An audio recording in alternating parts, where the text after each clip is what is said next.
मेरे मायके के स्वादिष्ट पराठे। सविता एक पारंपरिक सोच वाली महिला थी जो हर काम अपने तरीके से करना चाहती है। प्रीति नई नई शादी हुई है उसकी, मॉडर्न सोच रखने वाली, लेकिन परिवार को खुश रखने की कोशिश करती है। राजेश सविता का बेटा और प्रीति का पति, जो माँ और पत्नी के बीच संतुलन बनाए रखने की कोशिश करता है। प्रीति सुबह सुबह रसोई में पराठे बना रही है। सविता जी अंदर आती हैं। अरे प्रीति, ये क्या कर रही हो? पराठे ऐसे नहीं बनाते। तुम्हारे मायके में कुछ सिखाया है कि नहीं तुम्हें? मम्मी जी, मैं अपने मायके की खास मसालेदार पराठे बना रही हूँ, सबको बहुत पसंद आते हैं। हमारे घर में तो भाई सादी चीज़ें ही पसंद की जाती है। यह मसाला वसाला तुम्हारे मायके में चलता होगा, यहाँ नहीं। मम्मी जी एक बार चख के तो देखिए, आपको भी पसंद आएंगे। अच्छा, तुम्हारे मायके के पराठे हमारे पराठों से बेहतर हो गए? ऐसा नहीं है मम्मी जी, बस सोचा कुछ नया ट्राई करूँ। प्रीति पराठे सर्व करती है। राजेश और सविता बैठते हैं। वो प्रीति, पराठे तो बड़े अच्छे लग रहे हैं। हाँ, लग तो ठीक ही रहा है, देखते हैं स्वाद कैसा है। सविता पराठा चखती है। उसके चेहरे के हाव भाव बदल जाते हैं। थोड़ा कम मसाला होता ना तो और अच्छा रहता। मम्मी जी अगली बार आपके स्वाद के हिसाब से बनाऊंगी। ठीक है, लेकिन एक बात सुन ले, हमारे घर में जो भी हो मेरी मंजूरी से ही होना चाहिए। जी मम्मी जी। सुबह का समय, प्रीति पराठे बना रही है। सविता जी अंदर आती हैं। प्रीति, ये तुमने फिर से मसाले वाले पराठे बनाना शुरू कर दिया? मैंने साफ कहा था हमारे घर में ऐसे पराठे नहीं चलते। मम्मी जी राजेश को ये पराठे पसंद है इसलिए बना रही हूँ। और मुझे मेरी पसंद का क्या? मैं क्या सिर्फ रसोई में खड़े होकर तमाशा देखने के लिए आई हूँ? मम्मी जी मैं आपके लिए सादे पराठे बना दूंगी। तुम्हारे मायके में ना शायद ऐसे चलता होगा, लेकिन ये मेरा घर है। अरे मम्मी सुबह सुबह क्या हो रहा है? देखो ना, तुम्हारी बीवी फिर से अपने मायके वाले मसालेदार पराठे बना रही है। मम्मी पराठे तो बहुत अच्छे लग रहे हैं, आप क्यों परेशान हो रही हैं? तुम्हें तो हमेशा अपनी बीवी की ही तरफदारी करनी है, मेरी बात किसी को समझ में ही नहीं आती। तभी उनकी पड़ोसन नीलम दही लेने आती है। सविता उसे चाय के लिए बिठा लेती है। तभी प्रीति गर्मा गर्म पराठे ले आती है। सविता के चेहरे पर नाराजगी साफ झलक रही थी। सविता, सुना है प्रीति के मायके के पराठों की बड़ी तारीफ होती है, मुझे भी चखने दो भाई। हाँ हाँ, खाकर देखो, बस मसाले के नाम पर जलन होगी। पर नीलम तो पराठा खाकर तारीफ करती है। वाकई प्रीति, तुम्हारे पराठे तो लाजवाब है। सविता, तुम्हें तो गर्व होना चाहिए। हाँ हाँ ठीक है, पर हमारे घर का तरीका अलग है। राजेश माहौल हल्का करने की कोशिश करता है। मम्मी अब इसे भी हमारे घर का तरीका बना लो ना। पराठे मायके के हो या ससुराल के, ये घर मेरे नियमों से ही चलेगा। मम्मी जी मैं तो बस सबको खुश करने की कोशिश कर रही थी। प्रीति अपने कमरे में दुखी बैठी थी। तब राजेश उसके पास आता है। प्रीति इतनी परेशान क्यों? राजेश मैं कितना भी कुछ अच्छा कर लूँ, मम्मी जी को खुशी नहीं कर पाती। मम्मी को समय लगेगा, लेकिन तुम हार मत मानो, कोशिश तो करती हूँ मैं। प्रीति मन ही मन ठान लेती है कि एक दिन वो सविता का दिल जीत लेगी। नेहा छुट्टी पर अपने मायके आई हुई है। सुबह सुबह रसोई में प्रीति पराठे बना रही है। नेहा अंदर आती है। वाह भाभी, आज फिर से वही मायके वाले पराठे? हाँ नेहा, ये सबको पसंद आते ना, तुम भी खाकर देखो। भाभी, मायके का खाना मायके में ही अच्छा लगता है, ससुराल में आकर वहाँ के ही तौर तरीके अपनाने चाहिए। अरे मैंने तो बस सोचा कि सबको कुछ अच्छा खिलाओ, अलग खिलाओ। अलग? मम्मी कितनी बार कह चुकी है कि उन्हें मसालेदार पराठे पसंद नहीं, फिर क्यों बनाती हो? इतने में सविता भी आ जाती है। नेहा ठीक कह रही है। प्रीति, तुम जानबूझकर मेरी बातों को अनसुना कर रही हो ना? मम्मी जी मेरा ऐसा कोई इरादा नहीं है, मैं सिर्फ परिवार को खुश करने की कोशिश करती हूँ। परिवार को खुश करने के नाम पर अपनी मर्जी नहीं चला सकती। सभी नाश्ते के लिए बैठे थे। माहौल में तनाव सा था। मम्मी, मुझे तो ये पराठे बिल्कुल पसंद नहीं आए। तुम हर चीज़ में कमी निकालने की आदत छोड़ क्यों नहीं देती नेहा? भैया, आप हमेशा भाभी की साइड लेते हो। ये घर मम्मी का है, उनके नियमों से चलना चाहिए। और भाभी को भी इस घर का हिस्सा मानना चाहिए, उनकी भी कुछ पसंद नापसंद हो सकती है। देख लिया नेहा, तुम्हारा भाई अब पूरी तरह बदल चुका है। घर का माहौल थोड़ा गर्म हो जाता है। रात को राजेश थोड़ा और समझा देता है कि मम्मी और नेहा के हिसाब से थोड़ा चल लो ना। अगली सुबह प्रीति मायके के हिसाब से नहीं, अपने ससुराल के हिसाब से ही पराठे बनाती है। उसे लगता है अब तो कोई शिकायत नहीं करेगा। अब इस बार प्रीति, ये पराठे इतने मोटे क्यों बना रही हो? हमारे घर में पतले पतले पराठे बनाए जाते हैं। मम्मी जी आज तो कम मसाले और मक्खन वाले हैं, मुझे लगा आपको आज अच्छे लगेंगे। इस बार ठीक है, स्वाद अच्छा है, लेकिन मक्खन थोड़ा कम हो सकता था। मम्मी जी मक्खन नहीं होगा तो पराठा अधूरा लगेगा ना। समझना चाहिए कि सेहत का भी ध्यान रखना ज़रूरी है। मम्मी बस अब बहुत हो गया, बस भी करो। सविता उसे घूरने लगती है। इतनी ही देर में नेहा चालू हो जाती है। ये पराठे या लड्डू पतले बनाओ भाई। मम्मी जब से मैं आई हूँ ना, एक दिन भी अच्छा खाना नहीं मिला। इससे अच्छा मैं ससुराल में ही थी। मम्मी मुझे तो प्रीति के बनाए पराठे बहुत पसंद है। पसंद है या डर के मारे खा रहे हो? मम्मी आपके और प्रीति के बीच में फंसना मेरी किस्मत है। और नेहा ऐसी तो कोई बात नहीं है कि अच्छा खाना ही नहीं मिला, वो पूरी कोशिश कर रही है ना। तुम लोगों को उसके यहाँ के पराठे पसंद नहीं आए तो उसने आज तुम्हारे हिसाब से बना दिए। अब आज नई कहानी शुरू हो गई मोटे पतले की। अरे भाई इंसान करे तो क्या करे। माँ आप सही कह रहे थे, शादी के बाद भाई बहुत बदल गया है। नेहा खाना छोड़कर चली जाती है। राजेश उसके पीछे पीछे जाता है। अरे वो कोशिश तो कर रही है ना। ठीक है भैया, मैं भी कोशिश करती हूँ एडजस्ट करने की। प्रीति सबकी बातें सुनकर चुपचाप वहाँ से उठकर चली जाती है। वो अपने कमरे में अकेली बैठी थी, तभी नेहा अंदर आती है। वो देखती है कि प्रीति रो रही है। अब इसमें रोने जैसी तो कोई बात नहीं है। नहीं अच्छा लगा खाना तो बोल दिया। नेहा मैं सबकी खुशियों के लिए कुछ भी करने को तैयार हूँ, लेकिन मुझे लगता है कि मैं हर बार गलत साबित होती हूँ। देखो मम्मी को समझने में समय लगेगा, कोशिश करती रहो। अगली बार से मैं तुम्हारे पराठों की तारीफ करूँगी, समझी? नेहा अपनी माँ से बात करती है। मम्मी भाभी ना बुरी नहीं है, वो सिर्फ सबको खुश रखना चाहती है।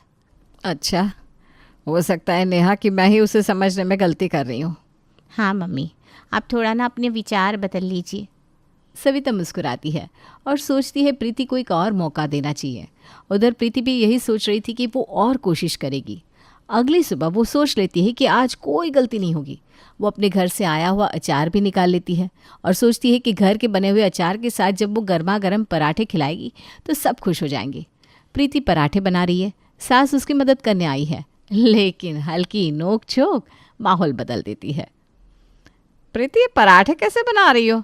आटे में थोड़ा और पानी डालो, हमारे घर में पराठे नरम बनाए जाते हैं। मम्मी जी नरम बनाने की कोशिश तो कर रही हूँ, लेकिन पराठे तभी अच्छे लगते हैं जब थोड़े क्रिस्पी होते हैं। क्रिस्पी अच्छे होते हैं, लेकिन लगता है तुम्हारे मायके में पराठे सिर्फ तुम्हारे पापा खाते होंगे। नहीं तो पूरा परिवार खाता है और सब तारीफ भी करते हैं। इस बार प्रीति की आवाज़ थोड़ी तेज़ होती है। वो भी रोज़ रोज़ की चिकचिक से परेशान हो गई थी।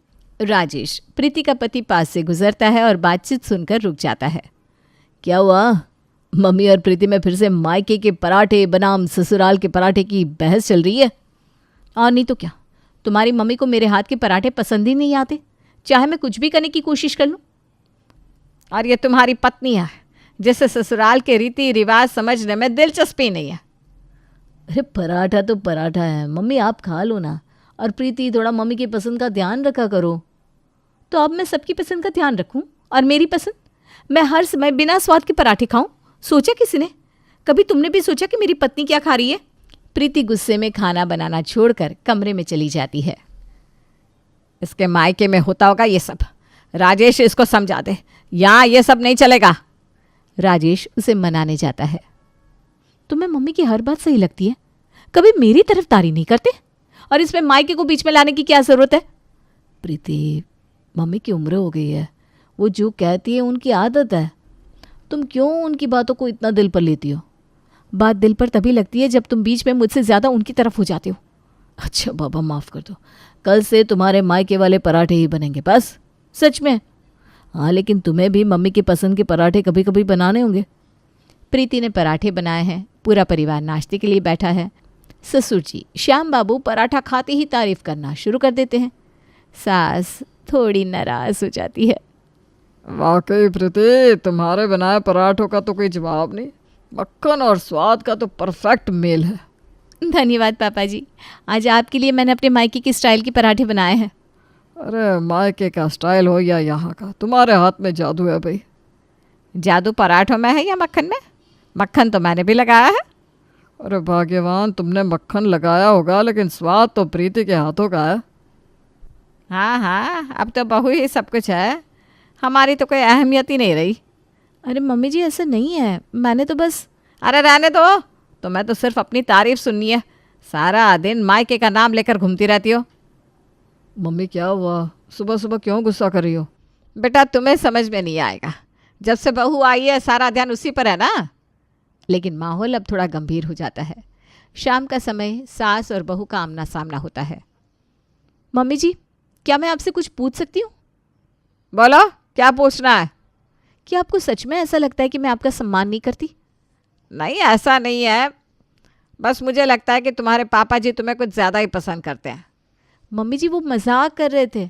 आप जानती हैं, मैं तो आपकी बनाई सब्जी और दाल को भी बहुत पसंद करती हूँ। अच्छा, आपके बिना मेरी रसोई अधूरी है मम्मी जी। अब सविता को थोड़ा सुकून होता है। उसे लगता है कि बहू उससे दबती है, पर यह उसकी गलतफहमी थी। प्रीति अपने रूम में जाकर बड़बड़ करने लगती है। ये बुढ़िया थोड़ी देर अब चुप रहेगी। पराठे ना हो गए, कोई मुसीबत लग गई है जान से। मैं तो जा रही हूँ थोड़े दिन मायके। वो राजेश से पूछकर कुछ दिन के लिए मायके चली जाती है। प्रीति मायके आई हुई है। किचन में उसकी माँ और बहन बैठी हैं। प्रीति पराठे बनाने में लगी हुई है। प्रीति, तुम्हारे हाथ के पराठों का तो पूरा मोहल्ला दीवाना है। हाँ दीदी, राजेश जीजू भी तुम्हारे पराठों के दीवाने होंगे ना? जीजू तो पसंद करते हैं, लेकिन सासू माँ को मेरे पराठे ज़रा भी पसंद नहीं आते। क्यों? क्या तुम्हारी सास को तुम्हारा खाना बनाना पसंद नहीं?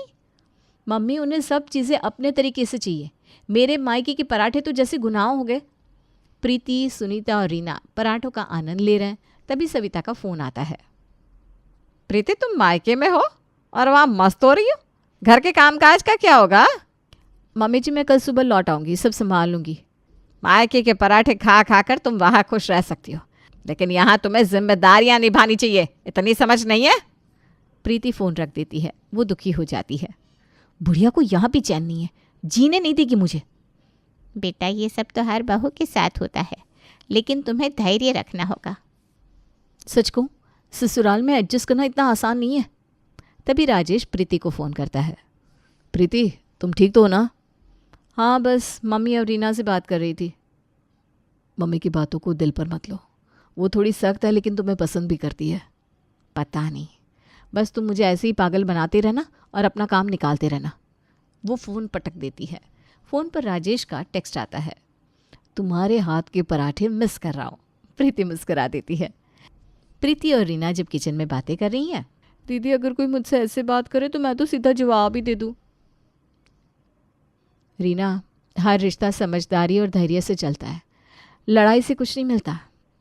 प्रीति ससुराल लौटती है। सविता उसे देखती है। मायके में पराठे खाकर तो खूब मज़े किए होंगे। मम्मी जी, आपके लिए कुछ खास मसाले लेकर आई हूँ। अगली बार पराठे आपके हिसाब से बनाऊंगी। देखते हैं। प्रीति मुस्कुराती है और सोचती है कि सास बहू के रिश्ते को सुधारने का एक और मौका मिला है। आज नाश्ते में आलू के पराठे बना देना, राजेश को बहुत पसंद है। जी, अभी बना देती हूँ। प्रीति पराठे बनाने लगती है। इसी बीच उसका फ़ोन बजता है। प्रीति बेटा, कैसी हो? मैं ठीक हूँ माँ, आप कैसी हैं? अरे कुछ नहीं, मन नहीं लग रहा था जब से तू गई है, सोचा तुझे फ़ोन कर लूँ। अब प्रीति अपनी मम्मी से ईयरफोन्स लगाकर बातें करने लगती है, पर उसका पराठे बनाने में पूरा ध्यान था। इतने में ही सविता उसे देख लेती है और वो अपनी बेटी को देखती रह जाती है। देख ले, अब अच्छे पराठे बने तो बने कैसे, सारा ध्यान तो इसकी माँ की बातों में। पता नहीं क्या सिखा पढ़ा रही होगी, वही बोल रही होगी कि जैसे तुझे पसंद है वैसे बनाना। जबकि उसकी मम्मी बोल रही थी कि बेटा सबका ध्यान रखना, उनके हिसाब से रहना और चुप रहना। हाँ मम्मी, वो पराठों का नया मसाला लाई थी ना, तो पराठे सबको बहुत पसंद आ रहे हैं। अब सविता नाराज़ होकर रसोई में आती है। प्रीति, ये मायके की बातें अभी ज़रूरी है क्या? पहले घर के काम ख़त्म कर ले। माँ जी, मैं बस मम्मी का हालचाल पूछ रही थी, पराठे तो बन ही रहे हैं। इतनी बार समझा दिया कि ढंग से काम किया करो, कितने साल हो गए, अब तो अकल आनी चाहिए कि नहीं? तुम्हारे मायके की आदतें यहाँ नहीं चलेगी, यहाँ सब कुछ घर के हिसाब से होता है। क्या हुआ माँ? कुछ नहीं, तुम्हारी बीवी को मायके की याद बहुत आती है। इतना टाइम हो गया पर इसे यहाँ का खाना पीना पसंद ही नहीं। ऐसा कुछ नहीं है माँ जी। प्रीति ने ऐसा कुछ नहीं कहा, आप बस गलत समझ रही हो मम्मी। तुम हमेशा अपनी बीवी की साइड लेते रहते हो, हैं? क्यों? प्रीति परेशान होकर कमरे में चली जाती है। राजेश उसके पीछे जाता है। माँ जी को क्यों लगता है कि मैं मायके की बातों को यहाँ लेकर आती हूँ? प्रीति, मम्मी की उम्र हो गई है, वो थोड़ा ज़्यादा सोच लेती है। तुम उनसे बात मत किया करो जब वो गुस्से में हो। अरे पर मैं गलत क्या कर रही हूँ? मम्मी ने इतने प्यार से नए मसाले दिए कि सबको अच्छे से खिलाऊं, और आपकी मम्मी को लगता है कि मेरी माँ मुझे भड़काती है। सब धीरे धीरे ठीक हो जाएगा, इतना दिल पर मत लो। अब प्रीति घर से आए मसाले का इस्तेमाल करके पराठे बनाने लगती है, पर ध्यान रखती है कि ज़्यादा ना हो जाए और सबको अच्छा भी लगे। पर मसाले डालने के बाद पराठे कड़क होने लगते हैं। प्रीति, ये क्या बना रही हो? इतने कड़क पराठे! तुमने अभी तक पराठा बनाना भी नहीं सीखा क्या? माँ जी, मैंने कोशिश की है, बस थोड़े कड़क हो गया है। तुम्हारे मायके में भी ऐसे कड़क पराठे बनाते होंगे, तभी तो तुमने सीखा नहीं। अरे हमारी बहू होकर भी ये हाल है। कितना समय चाहिए तुम्हें? हैं? तुम्हारे पराठों की कहानी ख़त्म ही नहीं हो रही। माँ जी, मेरे मायके के पराठे सबसे अच्छे हैं, आप खुद खाकर देख लीजिए। मुझे तो लगता है यहाँ का तवा ही खराब है। वाह, ये नया पैतरा अपना लिया तुमने। अब तवा खराब हो गया जो मैं इतने सालों से इस्तेमाल कर रही हूँ। ये तो कड़ी के पत्थर जैसे लग रहे हैं। अगर इतने ही अच्छे पराठे चाहिए तो आप खुद बना लीजिए, मैं रोज़ सुन सुनकर परेशान हो गई हूँ। अरे अरे अरे, क्या हो रहा है माँ? क्यों हर बात पर प्रीति को डांटती हो? अरे चुप रह, तुझे तो सिर्फ खाने से मतलब है। बहू का काम है घर को संभालना। हाँ राजेश, आप ही समझाइए इन्हें, रोज़ ताने सुनना कितना मुश्किल होता है। अब बेटे की सुनो और बहू की सुनो, मैं तो कुछ कहती नहीं भाई। राजेश, मैं सच में कोशिश करती हूँ, लेकिन माँ जी को कुछ अच्छा ही नहीं लगता। प्रीति, तुम चिंता मत करो, मैं माँ से बात करूँगा। तुम्हें रोज़ ये सब सुनने की कोई ज़रूरत नहीं है। चलिए, अब आप ये कड़क पराठे खाइए और बताइए अच्छे बने हैं कि नहीं। अच्छे बने हैं भाई, मैं तो रोज़ खाऊंगा। और सही बताऊं तो मुझे तो करारे ही पसंद है। राजेश अपनी माँ से बात करता है। माँ, वो सच में कोशिश कर रही है, आपको पता नहीं है शायद। उसने मेरे पास एक दूसरा आटा भी मंगवाया था। कह रही थी पता नहीं क्या चक्कर है, मेरे पराठे माँ जी को अच्छे नहीं लगते, मैं दूसरे आटे से बनाने की कोशिश करती हूँ। अच्छा, पता नहीं इसके मायके में ऐसे ही बनते होंगे। हमें तो अच्छे नहीं लगते भाई इसके पराठे। माँ, आप एक चीज़ सोचो ना, वो 25 साल अपने घर रही है, कम से कम 10 साल तो पराठे उसने बनाए होंगे। अब हम एकदम से ये उम्मीद करें कि हमारे जैसे बन जाए तो ये तो नहीं हो पाएगा ना। बात तो सही कह रहे हो बेटा, मैंने इस तरीके से कभी सोचा ही नहीं। चलो कल से मैं ऐसा करूँगी कि पराठे मैं बना दिया करूँगी, बाकी खाना तो अच्छा ही बना लेती है। इस तरह दोनों का काम बन जाता है और घर का माहौल शांत हो जाता है।